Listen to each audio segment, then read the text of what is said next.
This keyboard has been featured in many of my videos. It's time to give it a proper review. I'm Rio Gion and welcome to Rio Gion Keyboards. At a glance, this is a very premium looking keyboard with floating key design, aluminum backplate that spawns numerous clone keyboards in the market. With recent updates, the keycaps have this gamer looking font from the Corsair Strafe, which some may like and others may not. The keyboard has dedicated media control, volume wheel, lighting control, which for some people, once they use these features, it can be hard for them to switch to something else. Personally, I don't use the features, so it's fine if I were to switch to something different. This is a full-size keyboard which does take up more desk space due to the number pad, but it can be handy for someone that needs to have the number pad. The ISO layout of the keyboard might be harder for people to find a keycap replacement for, but I know that Corsair is releasing their own custom keycap set for those that are interested. If you turn off the lights, the keyboard is pretty office friendly with the way it looks and the brown switch, which really helps the keyboard not being so loud. I like the current Corsair logo because they fixed the tramp stamp from the earlier K70 RGB days, which is a nice addition. About 6 years ago when I was younger, I saw the K60 and it was a very much aspirational keyboard to me because at the time, the price of the keyboard was something I feel like I just couldn't be able to reach. Then again, I was around 17 without a job, so now with the K70 RGB, I feel like I made it in terms of keyboards. If you're new to the channel and you haven't subscribed yet, you gotta hit that subscribe button, turn on notifications for the latest content.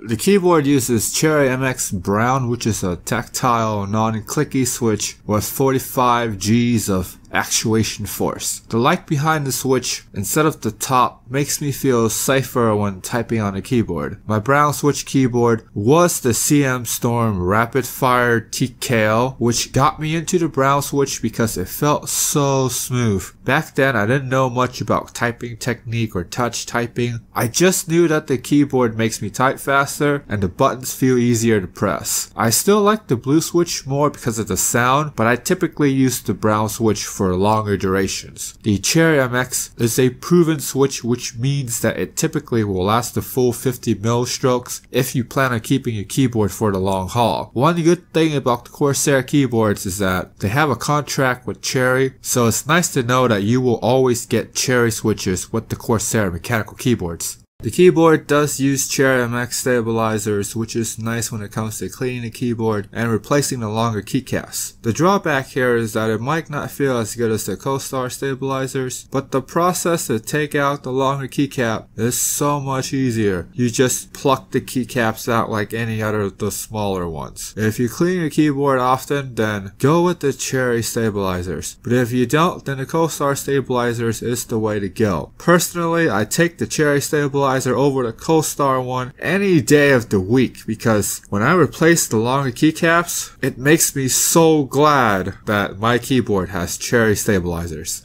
The K70 has the typical thin ABS caps that's commonly found in most of the mainstream gaming keyboards because it's the standard. That's one of the things that I like about clone keyboards is that they typically use double shot ABS instead, which are better keycaps than the thin ones, and often they feel smoother to the strokes, and they typically would actually last longer as well. The thin ABS caps tend to leave this glowy oil stain from you using the keyboard for an extended period of time, which some people don't mind, but I know a good number of people that really hated it. The bad news here is that I don't think thin ABS will go away anytime soon because manufacturing are selling the keyboards with these keycaps in huge numbers. Also, for the people that buy them, they typically don't know any better, so we're sort of stuck with thin ABS. One way you can help spread the word is by sharing this video to your friends and people you know that plans on buying mechanical keyboards. Maybe this way, if we get enough to notice, the manufacturers might change their mind. The typing experience on this keyboard is great, with the brown switch being the middle child between gaming and typing. I have to admit that I type faster with the brown switch, but I wouldn't say that I would enjoy it as much as the blue switch because it doesn't make that click. It's because it doesn't make that click. That's pretty much it. The tactility is great, the weight is great, the softness is great, it just doesn't click. If you care more for performance, then the brown switch is the way to go, but if you are addicted to the sound that the keyboard makes, then the blue switch is the one for you. Sadly, they discontinued the blue switch and I haven't heard any news of them bringing it back. But I know that there's a K63 with RGB blue switches. So there could be hope for the K70. At least I'm hoping against hope that it's going to be there. The brown switch is still a great switch, but I want that sound again, and I know that some of you out there will agree with me.